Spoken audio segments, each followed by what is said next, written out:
कालू कौवा जंगल में खड़ा रंग बिरंगे गुब्बारे बेच रहा था।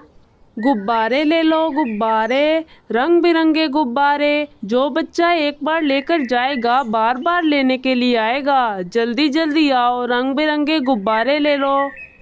जूनी ने जब कालू कौवे की आवाज़ सुनी तो वो बहुत ज़्यादा खुश हो गया। वाओ, ये गुब्बारे कितने ज़्यादा खूबसूरत हैं। मैं अभी घर जाता हूँ और पैसे लेकर आता हूँ, फिर ज़्यादा सारे गुब्बारे खरीद लूँगा। नानी नानी, मुझे पैसे देना, मैंने बाहर से गुब्बारे लेकर आने हैं, जल्दी जल्दी दे दो। हाँ हाँ बेटा, ये लो पैसे, लेकिन गुब्बारे अच्छे वाले लेकर आना। फिर जूनी अपनी नानी से पैसे लेकर कालू कौवे के पास जाता है। अंकल जी, मुझे ज़्यादा सारे गुब्बारे दे दो, एक एक रंग के एक एक गुब्बारे दे देना। अरे बच्चे, इतने ज़्यादा गुब्बारों का तुम क्या करोगे और इतने ज़्यादा सारे पैसे तुम कहाँ से लेकर आए हो? कालू अंकल, मेरी नानी आई हुई है और मेरी नानी ने मुझे ये पैसे दिए हैं। देखो कितने ज़्यादा सारे हैं। अब मुझे इन सब पैसों के ज़्यादा सारे गुब्बारे दे देना। अच्छा चलो ठीक है, मैं तुम्हें गुब्बारे दे देता हूँ। फिर जूनी गुब्बारे खरीदने के बाद गुब्बारे देखकर बहुत ज़्यादा खुश होता है। रास्ते में उसे कालू कौवे का बेटा जग्गू मिल जाता है। अरे जूनी, इतने ज़्यादा सारे गुब्बारे ये तुम कहाँ से लेकर आए हो? मुझे भी बता दो। जग्गू, ये तुम्हारे अब्बू बेच रहे थे। अगर तुमने लेने हैं तो तुम अपने अब्बू से जाकर ले लो ना। तो इसका मतलब है ये गुब्बारे हमारे ही हैं, तो तुम ये गुब्बारे मुझे दे दो क्योंकि मेरे अब्बू ने तुम्हें दिए हैं ना। अरे अरे नहीं नहीं, मैंने तुम्हारे अब्बू से ये पैसों के खरीदे हैं। मेरी नानी ने मुझे ज़्यादा सारे पैसे दिए थे, फिर मैं तुम्हारे अब्बू से ये गुब्बारे खरीद कर लेकर आया हूँ। नहीं नहीं, वो मेरे अब्बू हैं और मेरा हक है इन गुब्बारों पर। तुम ये सारे गुब्बारे मुझे दे दो। अगर तुमने मुझे ये गुब्बारे ना दिए तो मैं इन्हें छीन कर ले जाऊँगा तुमसे। जग्गू, मुझे घर जाने दो, मुझे अपने घर जाकर अपनी नानी को गुब्बारे दिखाने हैं। फिर जग्गू जूनी की एक बात भी नहीं सुनता और जूनी के सारे गुब्बारे छीनकर जंगल की तरफ भाग जाता है।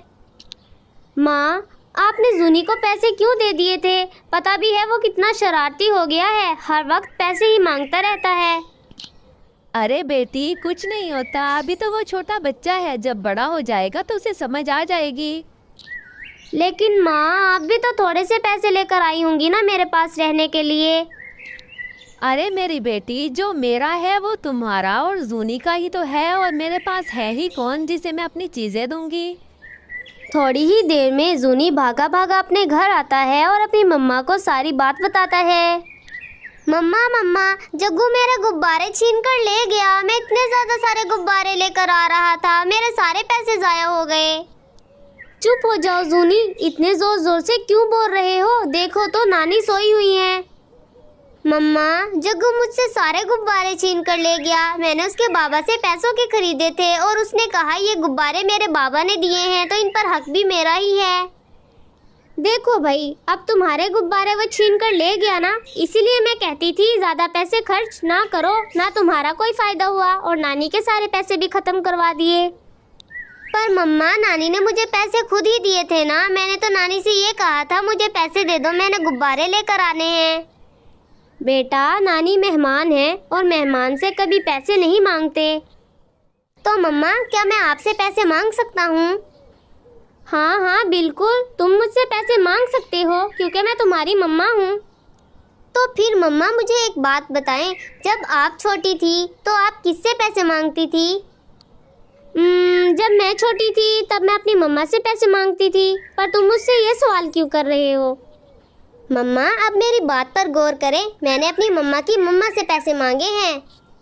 ओफ ओ जूनी, तुमने तो मुझे घुमा ही दिया। बस मैं तुमसे नहीं बात करती, अब जाओ यहाँ से। देखो नानी सोई हुई है और हम कितनी देर से बातें किए जा रहे हैं। मम्मा, गौरी आंटी के घर चलते हैं, जग्गू की शिकायत लगा कर आते हैं। वो पिछले जंगल की तरफ भाग गया मेरे सारे गुब्बारे लेकर। अच्छा भाई चलो, जब तक मैं जाऊंगी नहीं तुम्हें तो चैन आएगा ही नहीं। गौरी बहन, आपका बेटा जग्गू मेरे बेटे जूनी के सारे गुब्बारे छीन कर भाग गया है। जब वो घर आ जाए तो उससे कह देना बराए मेहरबानी मेरे बेटे के गुब्बारे वापस कर दे। अरे अरे ठीक है रानो बहन, जब जग्गू घर आ जाएगा तो मैं उसे आपके घर भेज दूंगी, तो आप उससे सारे गुब्बारे ले लेना। अच्छा चलो ठीक है गोरी बहन, लेकिन मुझे एक बात बताएं, ये कालू भाई इतने ज़्यादा सारे गुब्बारे बेचते हैं, उनमें से थोड़े बहुत जग्गू को दे दे तो वो दूसरे बच्चों से क्यों लेगा? अरे कालू तो जग्गू को बहुत से गुब्बारे देता है, लेकिन जग्गू ही ऐसा है, सारे के सारे गुब्बारे फाड़ देता है। जंगल के एक पुराने घर में जग्गू गुब्बारों के पास बैठा हुआ था। ये जूनी अपने आप को क्या समझता है कि वो इन सब गुब्बारों से अकेला ही खेल लेगा। देखो सारे गुब्बारे तो मैं ही लेकर आ गया हूँ। अब वो बेचारा घर में बैठा रो रहा होगा। काफी देर तक जग्गू जंगल के एक पुराने घर में अकेला बैठा रहा और देखते ही देखते रात हो गई और रात को तेज और मूसलाधार बारिश शुरू हो गई। ओफ ओ, इस लड़के ने मुझे तंग करके रखा हुआ है। इतनी तेज बरसात हो रही है, लेकिन इस लड़के को इतना नहीं पता कि घर आ जाऊं माँ परेशान होगी। जब से जूनी के गुब्बारे छीन कर गया है, जंगल में पता नहीं कहाँ जाकर छुप गया। फिर गौरी कवि परेशानी के आलम रानो चिड़िया के पास जाती है और इसे सारी बात बताती है।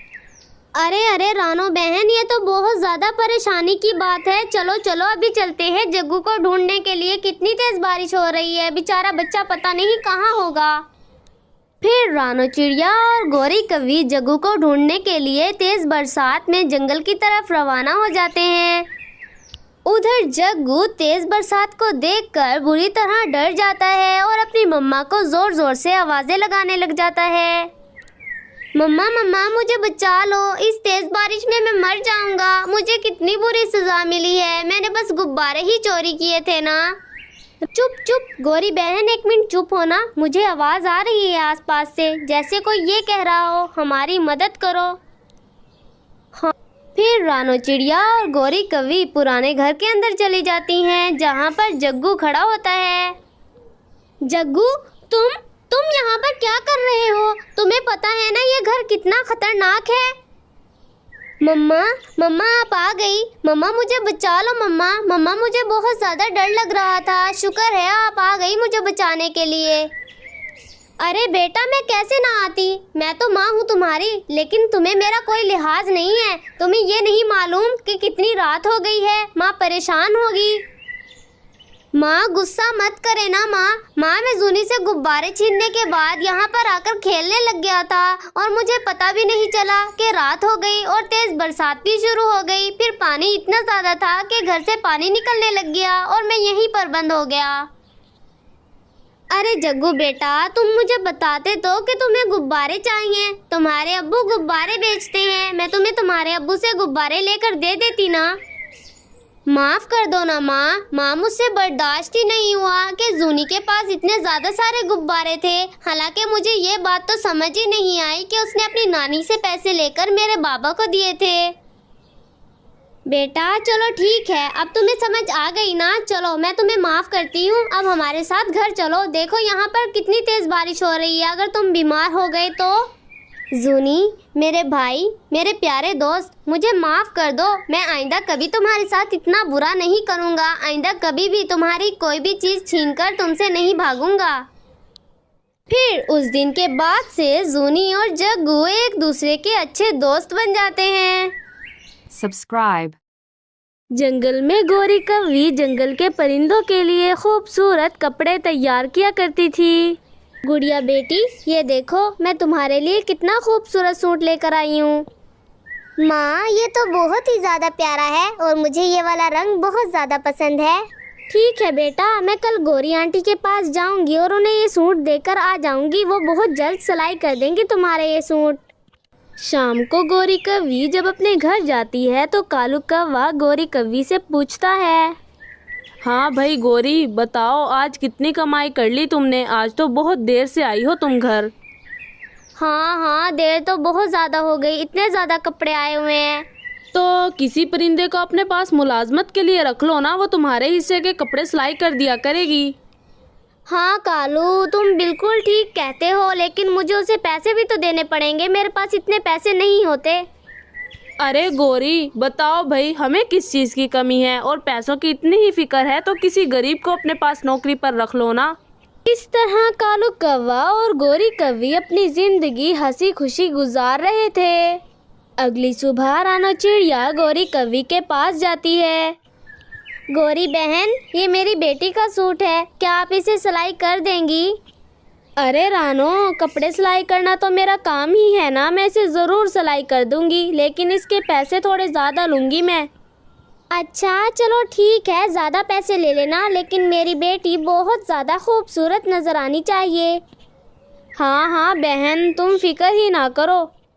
इस तरह गौरी कव्वी का कारोबार दिन ब दिन मशहूर हो रहा था। दूसरे जंगल के परिंदे गौरी कव्वी के पास आते थे और उससे अपने कपड़े सिलाई करवाते थे।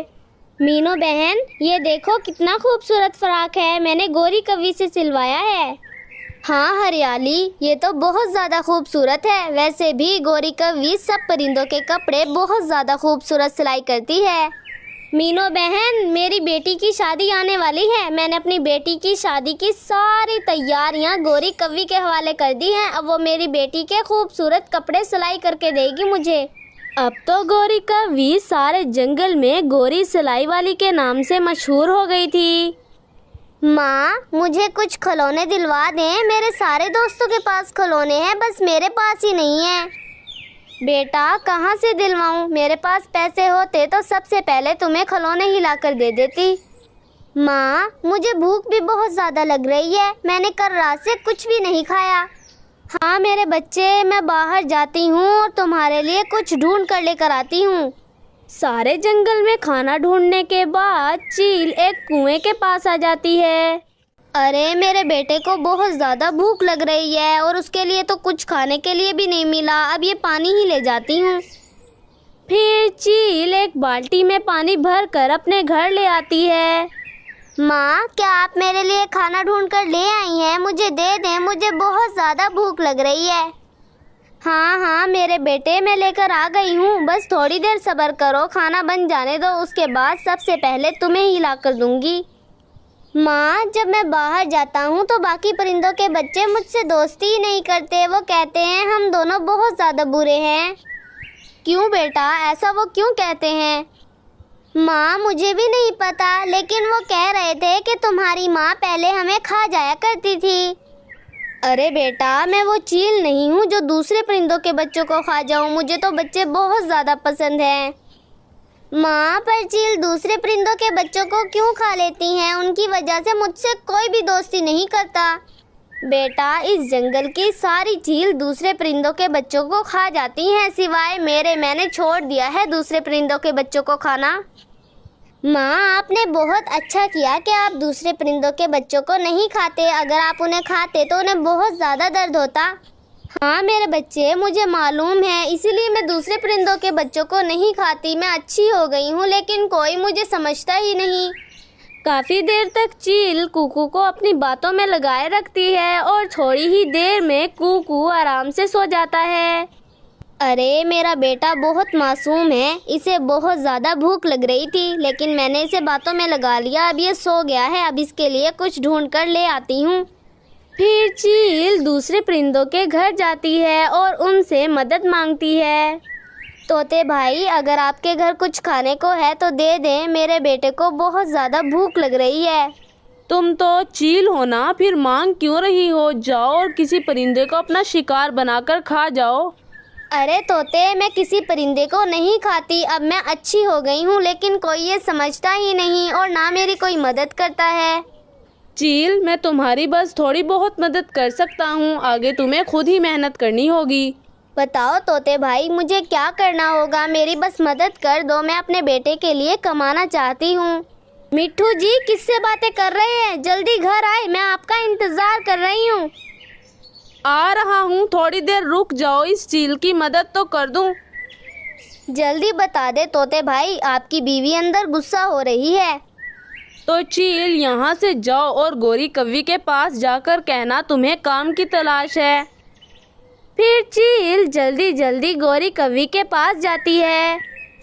हाँ भाई चील, क्यों आई हो? क्या काम है तुम्हें? मैं आपके यहाँ पर काम करना चाहती हूँ, आप मुझे यहाँ पर नौकरी दे देना। मैं तुम्हें नौकरी तो दे सकती हूँ, लेकिन मेरे पास पैसे बहुत ज़्यादा कम हैं, बस तुम्हारा गुजारा ही हो सकता है। कुछ नहीं होता गौरी बहन, आप मुझे जितने भी पैसे देंगी मुझे मंजूर है, लेकिन अभी मेरे बेटे को बहुत ज़्यादा भूख लग रही है, आप मुझे कुछ खाने को दे दें। ठीक है, खाने को मैं तुम्हें दे दूंगी, अभी तुम अपने घर जाओ और सुबह सवेरे यहाँ पर आ जाना। उस दिन तो चील बहुत ज़्यादा खुश थी क्योंकि अब वो अपने बेटे की तमाम ख्वाहिशात को पूरा कर सकती थी।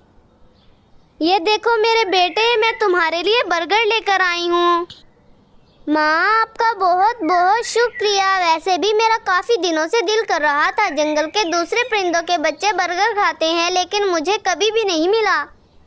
अरे मेरे बच्चे, आज के बाद तो तुम्हारी तमाम ख्वाहिशात पूरी होंगी क्योंकि मुझे नौकरी मिल गई है। अब मैं सुबह सवेरे काम पर जाया करूँगी। ठीक है माँ, लेकिन आप मुझे भी अपने साथ लेकर जाना, मैं भी देखूँगा आप कहाँ पर जाती हैं, मुझे बहुत मज़ा आएगा। फिर अगली सुबह चील जल्दी जल्दी गौरी कवि की दुकान पर आ जाती है और आकर कपड़े सिलाई करना शुरू कर देती है। माँ, आपको कपड़े सिलाई करना कब से आते हैं? बेटा, आज से काफ़ी अर्सा पहले सब लोग अपने बच्चों को कपड़े सिलाई करना सिखा देते थे। अच्छा माँ, आपने मुझे तो कुछ नहीं सिखाया, ना कपड़े सिलाई करना, ना खाना बनाना, ना सफाई करना। बेटा, तुम तो लड़के हो ना, तुम ये काम करोगे तो अच्छे तो नहीं लगोगे ना। माँ, इसमें अच्छा बुरा कुछ नहीं होता, आप मुझे थोड़े बहुत काम सिखा दिया करें ताकि कुछ काम मैं अपने खुद ही कर लूँ। अच्छा भाई, ठीक है, वैसे भी इस चीज़ में मेरा ही फ़ायदा है, तुम थोड़ी बहुत मदद तो मेरी भी कर दिया करोगे। माँ, मैं बाहर जा रहा हूँ, बाहर खूबसूरत पार्क बना हुआ है, मैं उसे भी देख कर आ जाता हूँ। जाओ मेरे बेटे, पर ध्यान रखना यहाँ से कोई चीज़ आगे पीछे ना हो जाए। फिर कूकू बाहर पार्क में जाकर बैठ जाता है। वहाँ पर उसे गौरी कवि का बेटा जग्गू मिल जाता है। कौन हो तुम लड़के, यहाँ पर क्या कर रहे हो? मैं अपनी मम्मा के साथ आया हूँ, वो अंदर सिलाई कर रही हैं। अच्छा, तुम चील आंटी के बेटे हो? हाँ हाँ, वैसे भी मैं अपनी मम्मा में मिलता हूँ, इसीलिए तुम्हें बहुत आसानी से मेरी पहचान हो गई है। आज तक मेरा कोई दोस्त नहीं बना, क्या तुम मेरे दोस्त बनोगे? हाँ हाँ, दोस्त तो मैं भी तुम्हारा बनना चाहता हूँ, आज तक मेरा भी कोई दोस्त नहीं बना। ठीक है, आज के बाद हम दोनों अच्छे दोस्त होंगे, पर तुम्हारा नाम नहीं बताया तुमने, क्या नाम है तुम्हारा? मेरा नाम कूकू है और मेरा नाम जग्गू है। मेरे पास बहुत ज़्यादा खिलौने भी हैं, चलो तुम मेरे घर चलो, मैं तुम्हें अपने सारे खिलौने दिखा देता हूँ। मैं अपनी मम्मा से पूछ कर आता हूँ, फिर तुम्हारे साथ तुम्हारे घर भी चलूँगा और तुम्हारे खिलौने के साथ खेल भी लूँगा। फिर कूकू जल्दी जल्दी चील के पास जाता है। माँ, यहाँ पर एक लड़का जग्गू मिल गया है मुझे, वो तो बहुत अच्छा है और वो गौरी आंटी का बेटा है। हाँ भाई, ठीक है, खुश तो तुम बहुत ज़्यादा लग रहे हो, तुम उसे अपना दोस्त बना लेना। बना लेना नहीं, वो मेरा दोस्त ही बन गया है। अब मैं उनके घर जा रहा हूँ, वो मुझे अपने खिलौने दिखा कर लेकर आएगा। कूकू बेटा, ये बात अच्छी नहीं है, जग्गू आपको अपने घर लेकर जा रहा है। माँ, बस थोड़ी देर, अभी उसके खिलौने देखकर वापस आ जाऊँगा, मैं पक्का वादा करता हूँ। फिर कूकू जग्गू के साथ जग्गू के घर चला जाता है। हाँ भाई कूकू, बताओ तुम्हें मेरा कमरा कैसा लगा? अरे ये तो बहुत ज़्यादा अच्छा है, मैंने अपनी पूरी ज़िंदगी में इतना खूबसूरत कमरा कभी नहीं देखा। अरे तुमने मेरी ये गाड़ी तो देखी ही नहीं, देखो ये कितनी ज़्यादा खूबसूरत है। वाह, गाड़ी तो मुझे बहुत ज़्यादा पसंद है, मेरे पास एक भी ऐसी गाड़ी नहीं है।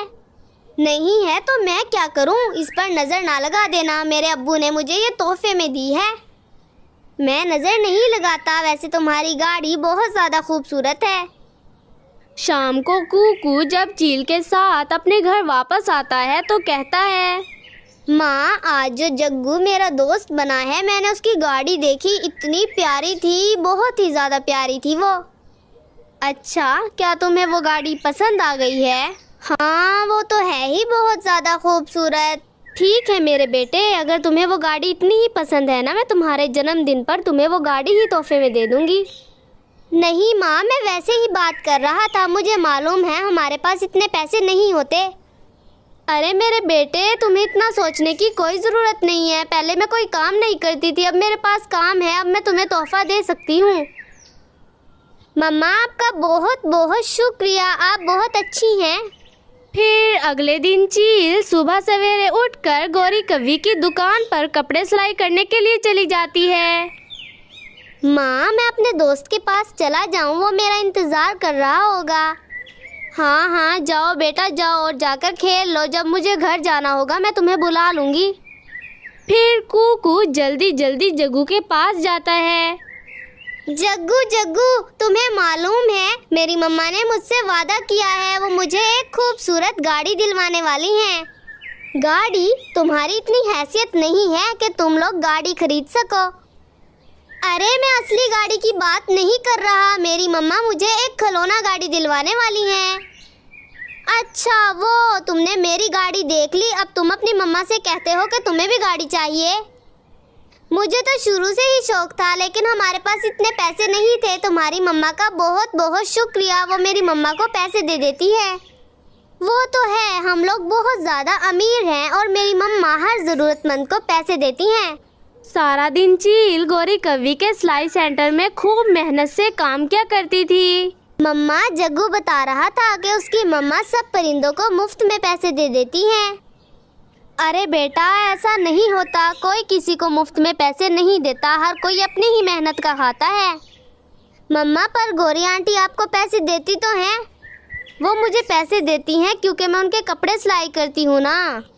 मम्मा आप मुझे मेरे जन्मदिन पर गाड़ी दिलवाएंगी ना? मैं अपने जन्मदिन के आने का इंतज़ार कर रहा हूँ। हाँ मेरे बच्चे मैं तुम्हें दिलवा दूंगी, मुझे कल ही तनख्वाह मिल जाएगी तो मैं तुम्हारे लिए गाड़ी ले आऊँगी। घर जाकर चील अपने बेटे के साथ खूब मज़े से लजीज खाना खाती है। माँ ये तो बहुत ही ज़्यादा लजीज खाना है, मैंने आज से पहले इसे कभी भी नहीं खाया। हाँ मेरे बच्चे ये तो बहुत ज़्यादा लजीज था, आज से पहले मैंने कभी ऐसा खाना नहीं खाया। फिर चील और कूकू एक दूसरे से बात करने के बाद आराम से सो जाते हैं। गौरी बहन मुझे मेरे पैसे दे दें। अरे भाई कौन से पैसे, किस चीज़ के पैसे? मुझे अपनी तनख्वाह चाहिए, मेरे बेटे का जन्मदिन आने वाला है, मैं उसे तोहफा देना चाहती हूँ।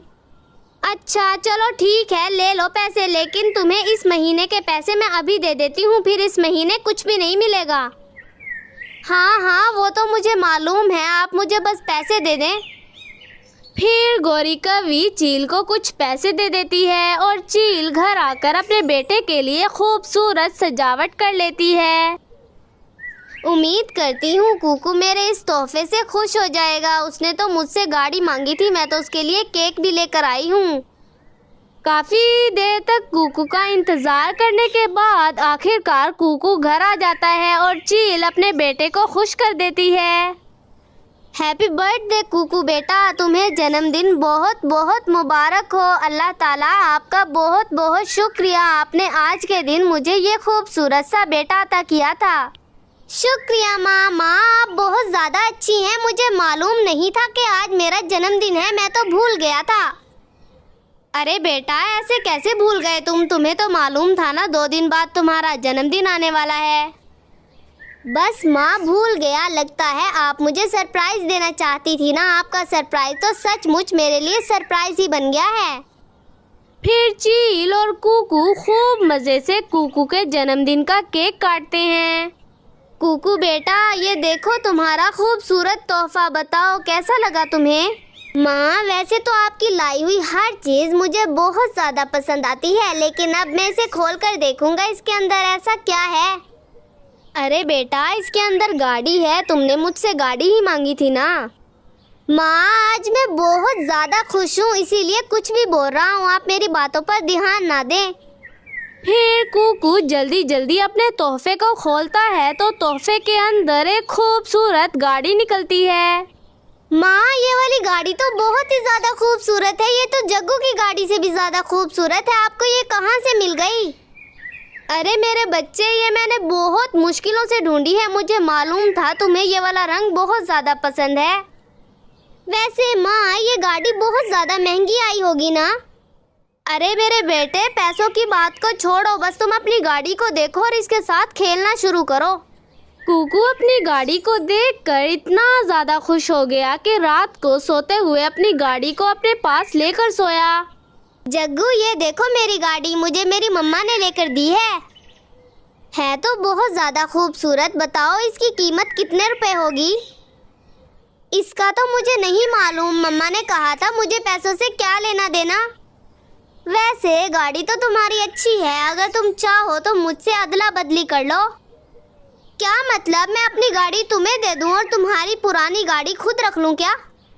अब ये इतनी भी ज्यादा खूबसूरत नहीं है कि तुम मेरी गाड़ी नहीं ले सकते। ये मुझे दे दो और मेरे वाली तुम ले लो। नहीं नहीं, मेरी मम्मा गुस्सा करेंगी, उन्होंने मेरे जन्मदिन पर मुझे तोहफा दिया है, मैं तुम्हें कभी भी नहीं दूंगा अपनी ये गाड़ी। अगर तू मुझे गाड़ी नहीं देगा तो मैं तेरी गाड़ी छीनकर तोड़ दूंगा। मुझे बहुत मजा आएगा, ना ये गाड़ी मेरी होगी ना तेरी होगी। अरे दोस्त, किस सोच में गुम हो गए? मैं कब से बोल रहा हूँ, मेरे सवाल का जवाब तो दो ना। मुझे प्यास लग रही है, चलो नदी किनारे चलते हैं पानी पीने के लिए। हाँ हाँ चलो, मैं भी पानी पी लूंगा, तुम भी पी लेना। फिर जग्गू और कुकू जल्दी जल्दी नदी किनारे पानी पीने के लिए चले जाते हैं। चलो जग्गू, पानी पी लो जल्दी जल्दी, मेरी मम्मा मेरा इंतजार कर रही होंगी। पी लेता हूँ। वैसे मैं तुमसे एक सवाल पूछूं? पूछ लो भाई, तुम सारे रास्ते सवाल ही पूछते आए, अब यहाँ पर भी पूछ लो। फर्ज करो मैं तुम्हारी ये गाड़ी छीन लेता हूँ और इसे तोड़ देता हूँ, तो तुम क्या करोगे? अरे दोस्त, तुम ऐसा सोच भी कैसे सकते हो? मेरी गाड़ी को हाथ भी ना लगाना। मैं तो वैसे ही पूछ रहा हूँ, मुझे गाड़ियों की कमी है। वैसे मुझे बताओ तो तुम क्या करोगे? क्या कर सकता हूँ मैं अगर तुमने मेरी गाड़ी तोड़ दी? क्या मैं तुम्हें मारूंगा? मैं तुम्हें कुछ भी नहीं कह सकता क्योंकि तुम तो मेरे दोस्त हो ना। फिर जग्गू ये बात सुनकर जल्दी से कुकू की गाड़ी छीन लेता है और छीन कर वहाँ से उड़ जाता है। काफी देर तक उड़ने के बाद जग्गू एक सुनसान जगह पर पहुँच जाता है।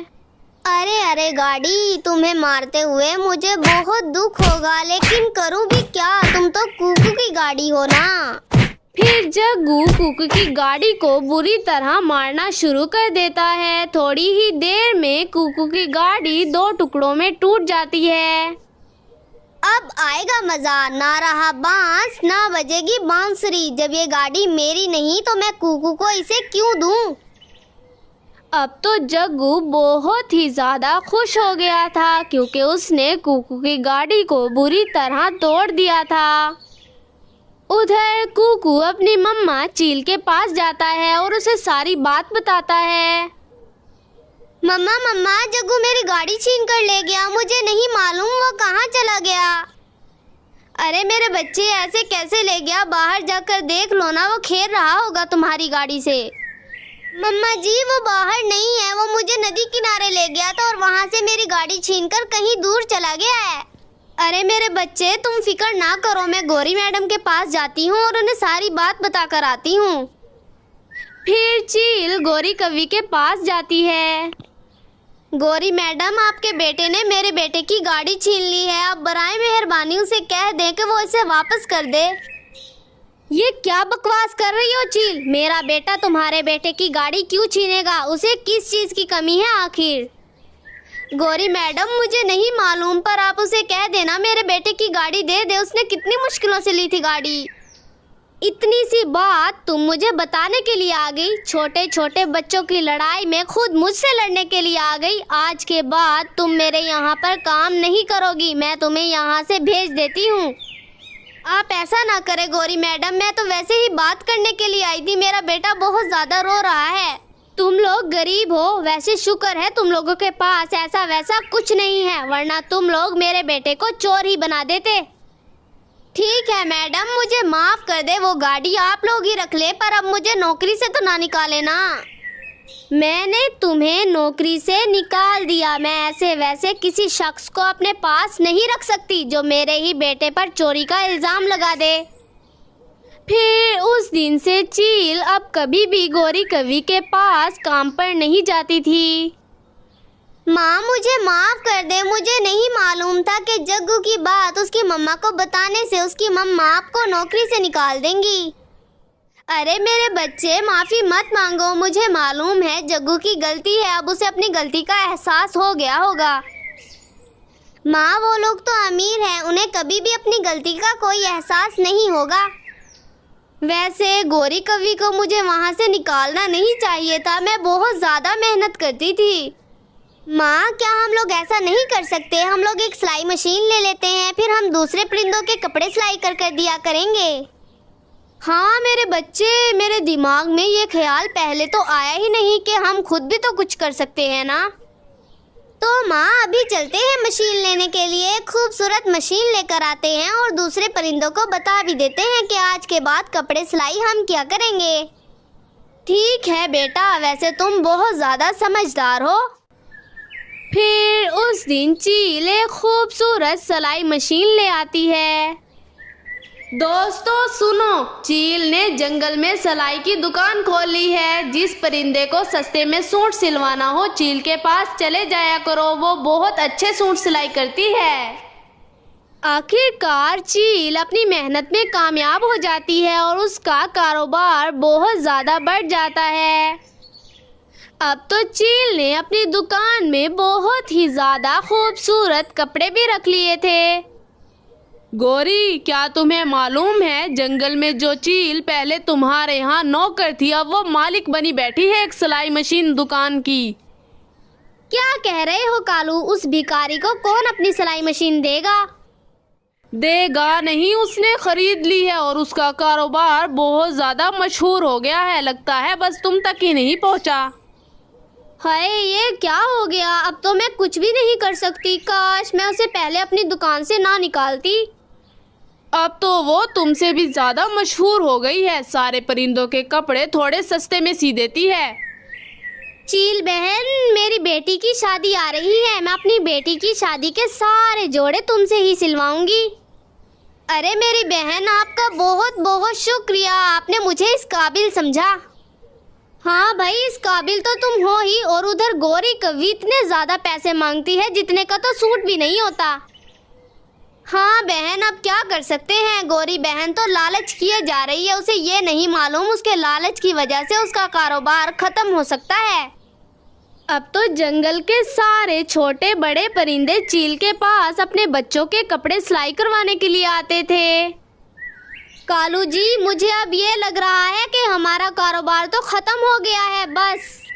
हाँ गौरी, गलती तो सारी तुम्हारी ही है ना, उस चील को ना निकालती, बस एक गाड़ी की ही तो बात थी। कालू जी, क्या तुम मेरा एक काम करोगे? अब क्या करूँ, हाँ करूँ या ना करूँ? चलो बताओ क्या काम है, मैं कर दूंगा। उस चील के घर जाओ और उसकी सिलाई मशीन और उसके सिलाई किए हुए सारे कपड़ों पर आग लगा दो। ठीक, वैसे तुम्हारा ये आइडिया तो बहुत अच्छा है। अगर हम चील के सारे कपड़े जला देंगे तो दूसरे परिंदे उस पर कभी भी एतबार नहीं करेंगे।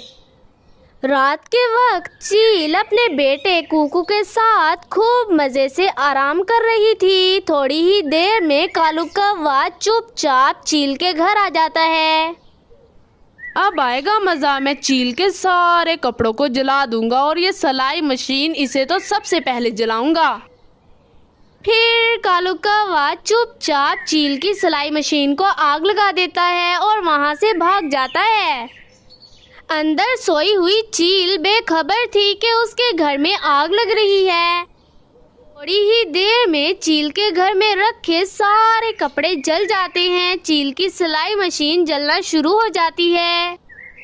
गौरी, काम हो गया, मैंने चील की सिलाई मशीन को आग लगा दी है। आहिस्ता आहिस्ता सारी आग फैल जाएगी और उसका पूरा घर खत्म हो जाएगा। शाबाश कालू, मुझे तुमसे ये उम्मीद नहीं थी। वैसे तुमने मेरे लिए बहुत बड़ा काम किया है। अरे गौरी, मुझे तो करना ही था ना, अगर मैं तुम्हारे लिए काम ना करता तो मुझे खाना कैसे मिलता। उधर चील के घर में जब आग लगी तो अचानक से एक खूबसूरत परी वहां पर नमूदार हो जाती है।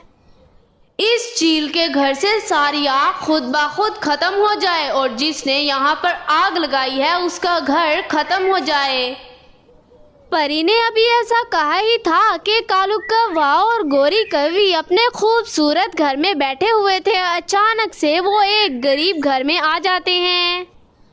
और दूसरी तरफ चील का घर बहुत ही ज़्यादा खूबसूरत हो जाता है। अरे कालू, ये क्या हो गया? हमारा घर इतना छोटा कैसे हो गया? ये इतना मैला भी है, मुझे बिल्कुल भी पसंद नहीं है ऐसे घर। हाँ गौरी, मुझे भी बहुत डर लग रहा है, ये कैसे हो गया? लगता है ये अच्छी परी ने जादू किया है, क्योंकि वो हर अच्छे बंदे की मदद करती है। अरे गौरी, सारी गलती तुम्हारी है ना। तुम मुझे आग लगाने के लिए वहाँ पर भेजती और ना मैं आग लगा कर आता। अब देखो हमारा घर भी हमसे छिन गया। क्या करूं कालू, दिमाग ही बहुत ज़्यादा चलता है, अब तुमसे भी ज़्यादा चलता है। मैं इस फालतू दिमाग का करूं भी क्या आखिर। इधर कालू कौवा और गौरी कौवी बेचारे बहुत ही ज़्यादा गरीब हो गए थे और दूसरी तरफ चील अपने खूबसूरत सिलाई सेंटर में दूसरे परिंदों के लिए खूबसूरत कपड़े सिलाई किया करती थी। अब तो चील इस कदर अमीर हो गई थी कि वो बड़ी बड़ी गाड़ियों में घूमा करती थी। मेरे बच्चों, कब तुम अंडे से बाहर निकलोगे? मैं इतने दिनों से इंतज़ार कर रही हूँ। गौरी कौवी का इन अंडों के अलावा और कोई भी नहीं था, तो वो बेसब्री से अपने अंडों में से बच्चे निकलने का इंतज़ार कर रही थी। पता नहीं कब निकलेंगे, मैं इतने सारे दिनों से इंतज़ार कर रही हूँ। मैं भी तो चाहती हूँ कि मेरे घर के आंगन में नन्हे नन्हे बच्चे खेलें, लेकिन ये है दोनों के निकलते ही नहीं हैं। मैं भी तो देखना चाहती हूँ कि मेरे बच्चे कैसे दिखते हैं। तभी कुछ देर बाद अंडे में हलचल होने लगती है। वाह वाह, मुझे लग रहा है मेरा बेटा निकलने वाला है। मैं भी तो देखूंगी मेरा बेटा कैसा है। तभी घोंसले से अंडा ज़मीन पर गिर जाता है और टूट जाता है। मम्मा मम्मा, ओह मेरा बेटा कितना प्यारा है, छोटा सा। इसके तो पंख भी छोटे छोटे हैं और पाँव भी। ये कितना प्यारा है। मम्मा मम्मा, मैं इतने दिनों तक अंडे में से आपको देखने का इंतज़ार कर रहा था। मैं देखना चाहता था मेरी मम्मा कैसी दिखती हैं। मैंने आपका नाम तो बहुत बार सुना था। आपका नाम गौरी कौवी है ना? लेकिन आप तो गौरी है ही नहीं। बेटा, तुम तो बहुत शरारती हो, लेकिन मुझे तुम बहुत अच्छे लगते हो। तुम कितने प्यारे हो, छोटे से। जी मम्मा, अब मेरा भाई कब निकलेगा? मैं इतने दिनों से इंतज़ार कर रहा था कि कौन पहले निकलेगा, मैं या मेरा भाई। हाँ, मैं भी इसी बात का इंतज़ार कर रही हूँ कि कब मेरा दूसरा बेटा निकलेगा और तुम दोनों खेल खेल कर मेरे आंगन को रोशन कर दोगे। जी मम्मा, मैं तो बिल्कुल खेल खेल कर आपकी चीज़ें तोड़ दूँगा, फिर घर में कुछ भी सही सलामत नहीं मिलेगा। हा हा हा, चलो चलो तोड़ लेना। अब तुम इतने दिनों बाद निकले हो तो कुछ भी कर लेना, तुम्हारी मर्जी। गौरी कौवी बहुत ज़्यादा खुश थी। गौरी कौवी अपने बेटे का बहुत ज़्यादा ध्यान रखती थी, लेकिन एक ख्याल हमेशा उसके दिल में आता था कि क्या मेरे दूसरे अंडे से बच्चा निकलेगा या नहीं। तभी कुछ टाइम बाद गौरी कौवी का दूसरा अंडा भी उछलने लगता है। फिशक्याओ। मम्मा मम्मा मम्मा, कहाँ हैं आप? हैं? ये क्या? ये मेरा बेटा है, इसकी तो आंखें ही नहीं हैं। तभी तो ये इतने दिनों तक अंडे में पड़ा हुआ था। मम्मा मम्मा, आप कहाँ हैं? मुझसे बात तो करें। मम्मा मम्मा, इसकी तो दोनों आंखें ही नहीं हैं, ये कैसे देखेगा हमें? मैं इसके साथ कैसे खेलूँगा? मेरा छोटा भाई की तो आंखें ही नहीं हैं। हाँ हाँ, मुझे पता है तुम्हारे छोटे भाई की तो आंखें ही नहीं हैं। अब मैं क्या करूँ इसका? मैं तो चाहती थी कि मेरे 2 बेटे होंगे तो वो मेरे बुढ़ापे का सहारा बनेंगे। अब ये तो अंधा है, ये मेरा क्या ख्याल करेगा? बल्कि इसको तो मुझे ही पालना पड़ जाएगा, ना ही इसकी कहीं शादी होगी। अब मैं क्या करूँ? मम्मा, आप ये क्या कह रही हैं? बेटा, ये तुम नहीं समझोगे, अभी तुम छोटे हो ना, इसलिए चुप कर कर बैठो, मुझे सोचने दो। मैं क्या करूं? आइडिया, इसको छोड़कर आ जाती हूँ। ना ही ये मुझे नज़र आएगा, ना ही मुझे इस पर तरस आएगा, और ना ही मुझे इसको पालना पड़ेगा। फिर ये जाने और परिंदे और जंगली जानवर जाने। तो गौरी कौवी ऐसा ही करती है। गौरी कौवी कालू को लेकर चली जाती है। वो कालू को लेकर एक सुनसान जगह पर जाती है। मम्मा मम्मा आप कहाँ हैं? मुझसे बात तो करें, एक दफ़ा मुझे बोलकर अपनी आवाज़ तो सुना दें। मैं आपको देख नहीं सकता लेकिन सुन तो सकता हूँ ना, मुझे भी तो चीज़ें देखने का शौक है। गोरी कभी कुछ भी नहीं बोलती और कालू को वहीं पर रोता हुआ छोड़कर चली जाती हैं। कितने दिन हो गए, मैंने तो कुछ खाया ही नहीं। आज तो भूख ने इंतहा ही कर दी। पेट से चूहे कूद रहे हैं, कह रहे हैं कि हमें भी बाहर निकालो कुछ खाने के लिए, या हमें ही दे दो या फिर हमें निकाल दो ताकि हम बाहर जाके कुछ ढूंढ लें। तुमने तो कुछ करना नहीं। अब मैं क्या करूं? मैं सारा दिन बेचारी कब तक अपना खाना ढूंढूं? मुझे तो कुछ मिलता भी नहीं है, इतने दिनों से भूखी हूं मैं। तभी उससे कालू की आवाज़ आती है। वाह, ये तो कोई छोटा बच्चा रो रहा है। मेरे तो मज़े हो गए, अभी जाकर देख कर आती हूँ। तभी चील आवाज़ का पीछा करती हुई कालू के पास पहुँच जाती है। मम्मा मम्मा क्या आप आ गई? हाँ हाँ बेटा मैं आ गई, लेकिन आपकी आवाज़ मेरी मम्मा जैसी तो नहीं है। हाँ मेरा थोड़ा गला ख़राब हो गया है, मैं तुम्हें लेने के लिए आई हूँ। ठीक है मम्मा, फिर मुझे ले जाएं। आप यहाँ पर छोड़कर चली गई थी, मुझे इतना ज़्यादा डर लग रहा था। ठीक है बेटा, मैं तुम्हें कभी भी नहीं छोड़ूंगी। तुम्हें तो मैं हमेशा अपने पास रखूंगी, तुम्हें तो मैं अपने पेट में रख लूँगी, पक्का पक्का। क्या मतलब? मतलब ये कि मैं तुम्हें खा लूँगी, क्योंकि मैं तुम्हारी मम्मा नहीं, मैं तो एक चील हूँ और मेरा तो काम ही है परिंदों को खाना। बचाओ बचाओ, ये चील आंटी मुझे खा जाएंगी। तभी वहाँ पर रानो चिड़िया आ जाती हैं। भागो यहाँ से, तुम्हें शर्म नहीं आती? छोटे से मासूम बच्चे को खाओगी तुम? रानो चिड़िया चील को बहुत ज़्यादा मारती हैं। चील बहुत ज़्यादा जख्मी होकर वहाँ से भाग जाती है, क्योंकि चील ने तो काफ़ी दिनों से कुछ खाया ही नहीं था। उसमें इतनी ताकत ही नहीं थी कि वो रानो चिड़िया का सामना कर सके। रानो चिड़िया कालू को अपने घर ले जाती हैं और उसका बहुत अच्छे से ध्यान रखती हैं, उसको सारी तरह का खाना देती हैं। देखो बेटा, मैं तुम्हारे लिए खाना लेकर आई हूँ, तुम ये खा लो। कहाँ है मम्मा? मम्मा खाना कहाँ है? बेटा यहीं पर है, तुम्हें नज़र नहीं आता? नहीं मम्मा, मेरी आंखें खराब हैं, इसलिए तो मेरी असली मम्मा ने मुझे घर से निकाल दिया। अच्छा, मैं कुछ करती हूँ। हमारी चिड़िया रानी बहुत अच्छी हैं, वो सबका ख्याल करती हैं। वो तुम्हारे लिए मुझे कुछ पैसे दे देंगी, मैं तुम्हारा ऑपरेशन करवा दूँगी। ठीक है मम्मा, अगर वो मेरी मदद कर देंगी तो ये कितना अच्छा होगा, मैं भी तो देख सकूँगा ना। हाँ बेटा, मैं कुछ करती हूँ। तभी कुछ टाइम बाद रानो चिड़िया रानी के पास जाती हैं। चिड़िया रानी, मेरे घर पर एक कौवी का बच्चा है, वो बहुत ज़्यादा बीमार और उसकी आंखें भी ख़राब हैं, उस पर चील ने हमला किया था। अच्छा, फिर क्या हुआ? फिर वो बच तो गया ना? वो सही तो है ना? जी चिड़िया रानी, वो बिल्कुल ठीक है। मैं चाहती हूँ कि उसकी आंखें ठीक हो जाएं। वो कैसे होंगी? क्या तुम्हें ठीक करनी आती हैं आंखें?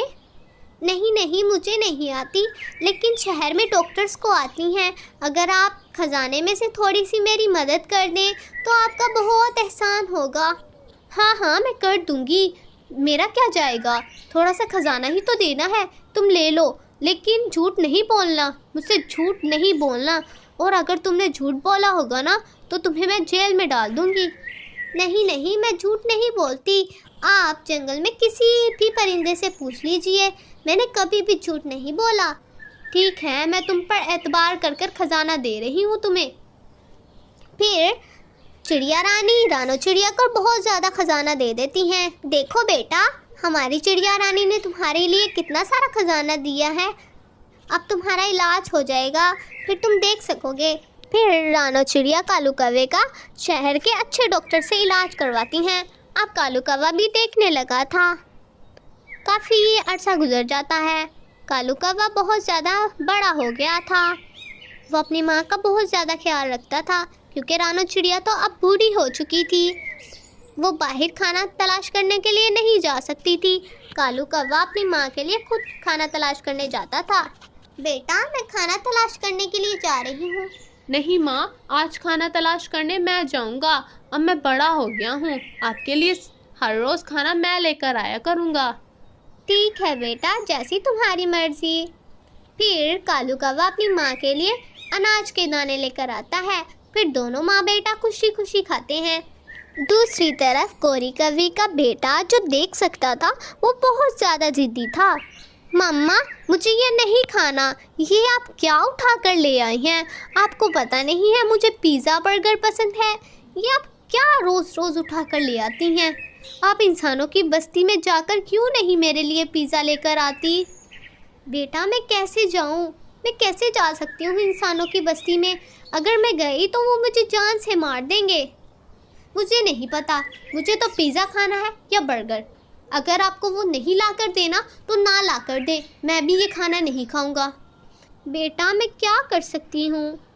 गौरी कौवी अपने इस बेटे की वजह से बहुत ज़्यादा परेशान थी, लेकिन वो अपने बेटे की सारी ख्वाहिशात को पूरा करती थी, क्योंकि वो तो गौरी कौवी का इकलौता बेटा था। काफ़ी अर्सा गुजर गया। अब गौरी कौवी भी बूढ़ी हो गई थी और कालू कौवे का भाई बहुत बड़ा हो गया था। अब वो नौजवान परिंदा बन गया था।